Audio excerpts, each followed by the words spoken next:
panorama farmacêutico. Sejam todos bem-vindos e bem-vindas a mais uma edição do Panorama Talks, nosso programa dedicado ao mercado de medicamentos de especialidades. E hoje nós temos a honra de receber a Adriana Ribeiro, diretora médica da Pfizer no Brasil, para falar um pouquinho sobre pesquisa clínica, todo o ambiente que cerca essa estratégia e muito bacana saber que a Pfizer investiu desde 2020 mais de 524 milhões de dólares em estudos no mercado latino-americano. E, naturalmente, o Brasil ocupa uma posição privilegiada aí nesse contexto. Adriana, obrigado pela presença, bem-vinda ao Panorama Talks. Leandro, eu que agradeço. É um prazer enorme estar aqui falando sobre pesquisa clínica, sobre futuros, sobre avanços que mudam a vida de pacientes. Muito obrigada pelo convite. Muito bom. E, Adriana, obviamente, pelos números, ficou claro como a América Latina ocupa uma posição de destaque na estratégia, não só global da indústria, mas o papel da. Acho que é legal a gente falar um pouquinho do papel da região no seu avanço global da ciência médica, né? E queria saber um pouquinho de você sobre a importância da América Latina nesse contexto global.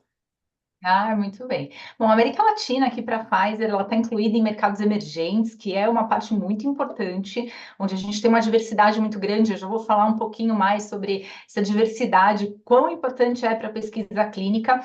Especificamente aqui, o Brasil, ele é o maior mercado da América Latina e o maior mercado de mercados emergentes. Então, é um país muito importante. Como você disse, a gente tem números crescentes de investimento em pesquisa clínica. E especificamente aqui para o país, aqui para o Brasil, a gente vem num crescente de alguns milhões de dólares, então a gente poderia citar aqui, a gente, 2022 com 11 milhões de dólares, crescendo para 2024 com 13 milhões de dólares de investimento. Atualmente aqui no Brasil a gente participa com bastante um legado muito grande em pesquisa clínica, com 47 estudos clínicos. A gente tem em parceria hoje ativos, né, com 332 centros de pesquisa. E a gente figura aí entre várias áreas, a gente navega entre várias áreas, entre elas oncologia, hematologia, em doenças raras, vacinas, doenças infecciosas, doenças cardiovasculares. Hoje em dia, a oncologia, até porque a oncologia ela não é uma área terapêutica em si, ela compreende várias áreas terapêuticas, ela sim é responsável pela maior parte dos estudos hoje no Brasil. E aí, como eu havia falado para você um pouquinho no início sobre a diversidade, né, e a importância da diversidade, tanto da América Latina como mercados emergentes globalmente, a gente entende que a diversidade ela precisa ser refletida nos ensaios clínicos, né? E essa é uma questão de equidade, porque a gente só consegue entender o mecanismo de ação se a gente realmente for equânime, entendendo as necessidades das diferentes populações, né? E como elas se saem nos estudos clínicos. Por isso que globalmente a gente tem esse compromisso, né, de projetar nos ensaios clínicos para que eles realmente reflitam a diversidade global, né, não só dos Estados Unidos ou Europa, mas sim que a gente tenha essa diversidade incluída nos estudos. A participação, ela por pessoas de todas as origens, ela faz a diferença sim, porque a gente consegue reduzir essas disparidades que a gente tem em saúde e entender de fato como funciona a medicação dentro daquela população específica. E a gente sabe também, que eu acho que esse é um ponto muito importante da gente trazer aqui, que etnia, idade, sexo, isso pode influenciar sim no estudo clínico. Então, sempre quando a gente vai ver do ponto de vista científico o estudo, a gente tem que entender se ele está refletindo essa realidade global de fato ou uma população específica, porque isso vai fazer a diferença, né? Aqui no Brasil é importante a gente mencionar que a gente tem essa miscigenação, ela é muito valiosa em termos de estudo clínico e a gente tem não somente indígenas, mas a gente tem europeus, imagina, a maior população aí fora de Portugal fica aqui no Brasil, a gente tem africanos, asiáticos e a população brasileira em si, ela tem uma das maiores diversidades genéticas do mundo, né? E quanto mais a gente for diversificado, melhor é para o ensaio clínico. E eu acho que um dos pontos importantes, quando a gente menciona Brasil no estudo clínico, é que os resultados obtidos aqui no país, especificamente, eles podem ser extrapolados para outras regiões devido a essa miscigenação. Então, a gente passa a ser, de fato, um parceiro muito estratégico nessas colaborações internacionais que a gente tem para pesquisa clínica.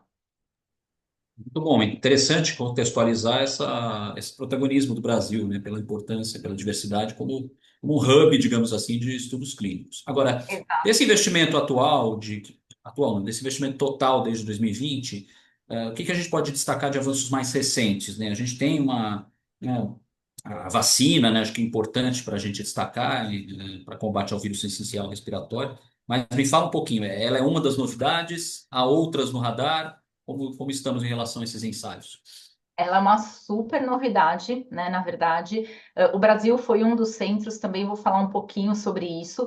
Mas por que que ela é uma novidade, né? É a primeira vez que a gente tem dentro de uma indústria uma linha de pesquisa voltada primariamente para a saúde materno-fetal. O que que quer dizer isso? Antes dos estudos de medicações, a gente começa pela população adulta, saudável, né? Uma população que não tem tantos riscos, e depois você vai para essas outras populações especiais, sejam a população de gestante, crianças, idosos. Aqui na Pfizer, a gente começa a inovação no início da pesquisa clínica, porque a gente, falando de RSV, do vírus sincicial respiratório, a gente tem duas populações principais acometidas: os idosos e os bebês recém-nascidos. E qual a melhor forma da gente proteger um bebê recém-nascido? É tão rápido quanto antes do nascimento. Então, assim, se a gente conseguisse o nosso ideal, o nosso sonho, era que esse bebê já nascesse com as defesas contra o vírus sincicial respiratório. E aí tá a beleza, aí existe a beleza dessa linha de pesquisa que ela iniciou para vírus sincicial respiratório nessas duas populações principais, nos idosos e nas gestantes, com foco na proteção fetal. Então, a gente já começa por aí a inovação. É uma inovação à medida que a gente tem realmente uma equipe toda voltada da pesquisa clínica para essa população. E quando a gente pensa nesse binômio materno-fetal, especialmente como se faz todo o mecanismo de passagem desses anticorpos via transplacentária. Então, de fato, são pesquisadores muito especializados que a gente tem. A gente tem não somente a vacina para o vírus sincicial respiratório, a Abriso, que é a única no mundo, né? E aqui eu acho importante, mesmo do ponto de vista médico, a gente falar o nome dela comercial, porque ela é a única que tem essa indicação para a mãe, para proteger o bebê, mas a gente tem outras linhas de pesquisa, como para o streptococo, enfim, e segue essa linha de pesquisa materna. O que é importante aqui? Esse vírus, né, ele causa bronquiolite, e a maior parte da mortalidade ocorre até os 6 meses de idade, quando o bebê ainda não tem as suas defesas maduras para produzir seu próprio anticorpo. E como que a gente faz? A gente faz essa vacina na mãe, a mãe produz os anticorpos e, através de uma passagem placentária, ela imuniza o bebê. E essa imunização, ela é sustentada até os 6 meses de idade pelos estudos clínicos, a gente tem essa comprovação científica, o que faz com que esse bebê fique imunizado na parte mais crucial da vida dele, onde a gente tem a maior mortalidade e a maior internação, que é até os 6 meses de idade. O que eu acho bonito aqui, a gente trazer isso como exemplo, essa linha de pesquisa, né, além da própria linha de pesquisa, é que o Brasil ele participou desse estudo clínico, né? Então, a gente, na fase 3, a gente contou com mais de 7 mil gestantes no mundo. Aqui, a gente teve 18 centros de pesquisa no mundo para essa vacina, falando especificamente dessa vacina materna para proteger o bebê, e 4 desses 18 centros de pesquisa eles estavam aqui no Brasil, né? Então, a gente teve 2 no Rio Grande do Sul, um em Santa Catarina e um em São Paulo. E aí, esses estudos também, esse estudo que a gente fez, né, voltado à imunização aí materna para proteção fetal, ele mostrou um resultado para vacinas muito expressivo e significativo, mostrando aí que a vacina ela é capaz de prevenir 82% das formas graves das doenças respiratórias causadas pelo vírus sincicial respiratório até os 3 meses de idade, e ela se mantém sustentada, essa proteção, até os 6 meses com 69%. A gente teve aprovação, né, não só aqui da agência regulatória, mas globalmente, na agência regulatória europeia, o EMA, na agência regulatória americana, que é o FDA, e aí o nosso orgulho muito grande de ter sido e ter contribuído aí na pesquisa com as nossas gestantes brasileiras. Então, eu acho que duplamente nos traz um orgulho muito grande e é uma linha de pesquisa muito inovadora, né? Era um sonho, eu falo como obstetra, sou obstetra de formação, para mim era um sonho muito grande ter a possibilidade de imunizar o bebê ainda no ventre e através de uma imunização tão importante que é a materna, né? Que nada mais é do que a mãe produzindo anticorpos para o bebê. Então, eu acho que esse é um exemplo muito bonito aí para a gente trazer. Muito bacana, Adriana. E assim, de fato, é uma necessidade médica não atendida, né? Essa tem sido a tônica dos projetos da Pfizer? Todos os projetos da Pfizer, na verdade, a gente, eu acho que eu poderia citar aqui o nosso lema é grandes avanços que mudam a vida dos pacientes. E mudam a vida dos pacientes em qualquer área que estejam, seja uma doença rara, seja uma doença muito prevalente, como o vírus sincicial respiratório que eu acabei de citar, sejam doenças muito específicas, como a gente tem oncologia com mutações muito específicas e que você precisa de um mecanismo de ação muito específico para agir. Então, a gente tem realmente esse legado de estar e navegar nessas diversas áreas, aonde a necessidade aparece, a gente está agindo aí como empresa. Muito bom, Adriana.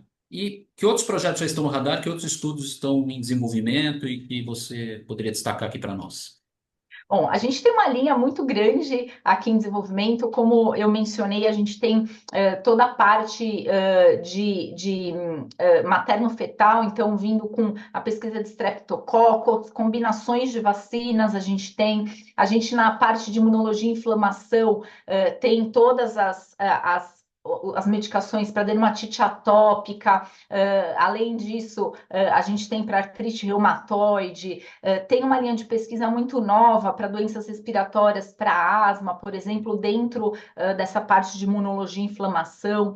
Temos também uma linha de pesquisa muito interessante em relação a doenças raras, a pacientes hemofílicos, que está aí muito próximo, já foi feito fase 3, está muito próximo de ter autorização aqui pela agência regulatória, então com muita proximidade já estaremos lançando. E em oncologia, que eu acho que é uma área muito grande de inovações, e aí a gente tem para câncer de mama, câncer de bexiga, e aí a gente navega em uma série melanoma, câncer coloretal, em uma série de patologias, porque, como eu disse anteriormente, a oncologia, ela é muito diversa, né, e a gente tá câncer de pulmão, aí com uma mutação super específica, né, então eu acho que a gente navega por todas essas áreas. Como você bem mencionou no início, né, a gente aqui na América Latina investe mais de 500 milhões em pesquisa clínica, né? A gente tem muitos centros aqui e a maior parte desses estudos, 80% deles, mais ou menos, eles se encontram em fase 3 de estudo, né? Então, como eu mencionei, as doenças, 25 estudos a gente tem ativos no México e a gente tem hemofilia lá, mieloma múltiplo, que também está dentro de oncologia. A gente tem 28 estudos na Argentina e a gente, principalmente lá, a gente está com oncologia e vacinas, 10 estudos no Chile, Colômbia e Peru, também com oncologia. Então, a gente tem aí uma gama muito grande, né? A gente hoje está com 33 estudos em fase 3, e a gente tem aí 108 programas clínicos, e esses 33 que já estão ou em fase 3 ou em registro, muito próximos de serem lançados para a população dos países. Bom, Adriana, e queria entender um pouquinho como é que está estruturada a área de pesquisas clínicas, seja em nível global ou no Brasil. Existe uma integração com a matriz? Como funciona esse processo? E como está, de fato, montada a equipe aqui no país? Muito bem. Sim, existe. Então, a gente trabalha de forma matricial. A gente, em todos os países que a Pfizer atua, né, e tem pesquisa clínica, ele tem um grupo de pesquisa clínica, né, que vai estar em contato direto lá com o investigador, que por sua vez está em contato com o paciente. Mas é muito importante dizer que a Pfizer é uma empresa de inovação. Então, o nosso diamante, o nosso ouro, ele é realmente a pesquisa clínica. E para isso, e a gente não só pesquisa clínica em fase 1, 2 e 3, que são as fases clínicas, mas pré-clínicos também. Então, a gente busca as formulações em fase pré-clínica para depois faz a investigação toda para depois trazer para a fase clínica. Hoje, a Pfizer globalmente conta com mais de 25 mil pesquisadores clínicos que realizam esses estudos todos os dias, buscando de fato os avanços que nos ajudam a mudar esses desafios de saúde aí, quebrar os paradigmas e trazer tratamento para a população. O que é importante dizer é que, como eu falei, eles estão espalhados, né? A gente tem centros de pesquisa de pré-clínicos em diversos países, né? E aí, para as fases clínicas, a gente vem para os países também, então a gente tem aí uma pegada global. A gente tem parceria hoje em dia com milhares de centros de pesquisa, e se a gente for pensar em pacientes, aí vão para dezenas de milhares de pacientes aí em todo o mundo, né? A gente, como eu disse anteriormente, tem realmente o foco em pesquisa e desenvolvimento. Hoje a gente tem 108 programas clínicos, 33 desses estudos eles já estão nas fases finais, seja fase 3 ou de registro, né? E aí as áreas que eu havia mencionado também aí durante o nosso bate-papo, que são vacinas, oncologia, imunologia, inflamação e medicina interna. Eu acho que um ponto que eu queria destacar aqui, que tão importante quanto a pesquisa clínica também, é a importância que a gente tem aí dos nossos voluntários de pesquisas, né? Dos nossos dos participantes aí dos ensaios clínicos, né? Porque é graças a eles que a gente consegue realmente promover avanços. Como diz o nome, eles são voluntários, eles não recebem para isso, eles entram nos estudos pensando realmente em prol do bem maior aí, do bem coletivo. Então, eu acho que é importante a gente mencionar isso e mencionar também os benefícios que a pesquisa clínica traz para o país, né? Acho que para o próprio paciente que está na pesquisa clínica, né, que se voluntaria para participar da pesquisa clínica, é o acesso dele ao novo tratamento, porque muitas vezes, na maioria das vezes, né, e aqui na Pfizer, falando especificamente da Pfizer, como a gente pesquisa necessidades não atendidas dentro das doenças, então vai ser aí talvez o primeiro tratamento, e esse paciente vai ter acesso a esse tratamento, né, para doenças que não tinham tratamento até então. Então, eu acho que esse é um ponto importante para a gente destacar. É importante também em termos de economia, porque atrai investimentos, movimenta a economia no país, né? Então, a gente tem um investimento direto em estudos clínicos, né? E indiretos, porque uma vez que você tem esses investimentos diretos, você movimenta a economia e esses investimentos que são feitos, eles ficam como legado para o país também, né? Então, todo esse rito da pesquisa clínica, ele fica como legado para o centro e para o cuidado ao paciente, né? E além disso, eu acho que vale destacar também a atuação como alavanca na produção científica e na inovação, né? Porque a gente começa a aumentar dentro do país a produção científica, né? E a gente começa a ser conhecido aí como país também, e os pesquisadores são alavancados também para outros países e começam a ganhar destaque. Eu acho que um ponto também, eu acho que por último aqui que eu destacaria é o fortalecimento do sistema de saúde do país, né? Como eu mencionei, a gente tem realmente um incremento da infraestrutura, tanto física quanto ao cuidado do paciente, que isso fica como legado para esses países que a gente faz a pesquisa clínica. O país, em primeira mão, ele vai estar em contato, né, com essa nova tecnologia e ele aprofunda esse conhecimento nessa nova tecnologia, fica também como legado para o sistema de saúde e para o país, né?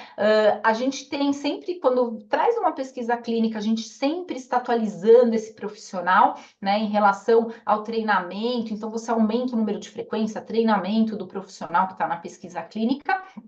E é lógico que, por fim, né, a gente fica com uma maior aderência aí aos protocolos clínicos e à cultura baseada em evidências. Então, isso também fica como legado para o país, e aí esse médico, esse pesquisador, ele deixa também no entorno dele esse legado de que para você prescrever uma medicação ou para você fazer algum tratamento, ele sim tem que ser baseado em evidência científica, o que acarreta também em uma redução de custo para o sistema de saúde, né? Porque ele passa a usar exatamente aquilo que o paciente precisa e não sair prescrevendo várias coisas sem estar baseado em evidência científica. Então, eu destacaria esses como os principais pontos aí, como legado, né? E a nossa digital aí em pesquisa clínica da Pfizer.